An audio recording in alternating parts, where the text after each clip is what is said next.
y'all, so I just wanted to quickly get on here and say that it is okay to contradict your old self. Now, I don't know who this is for, but I know it's definitely for me. A lot of the times as Christians, including myself, when we're trying to transition, especially at the beginning of our transition, we have a lot of people who try to bring up our past mistakes or even our current mistakes and decisions that we're trying to move on from. So sometimes because of that, I find myself trying to beat them to the punch. Like I'll say, oh no, I don't smoke, but I used to smoke. Oh no, I don't drink, but I've gotten drunk before. Oh no, I'm waiting till marriage, but I'm not a virgin. And I would say this just in case these people pop back up and say things or post videos of the old me or the me I was in that moment.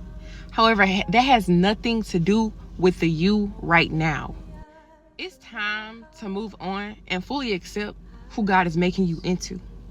But you're not going to be able to fully become him or her if you continue to keep the things in the back of your mind that you've done.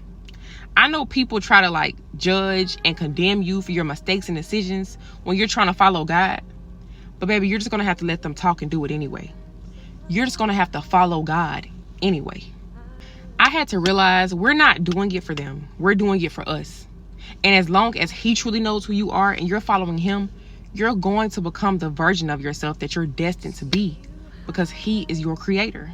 And I remember seeing a post on Instagram saying how in Joshua 2, Rahab was known as Rahab the prostitute. However, in Matthew 1, she was listed as one of the descendants of the Messiah. It didn't say Rahab, who's one of the descendants of the Messiah, but she also was a prostitute.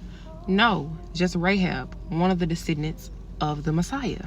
And it went on to say that God changes labels and rewrites stories, which is so true. Now, I'm not saying that when you go through this transition and you become this great creation that you were supposed to be, that you should just act like you've never went through anything and that you've always been perfect.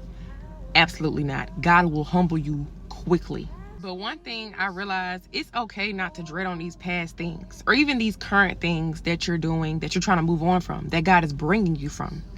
When you're a follower of Christ, you will forever be transitioning, growing, and glowing because that's what he destined for you.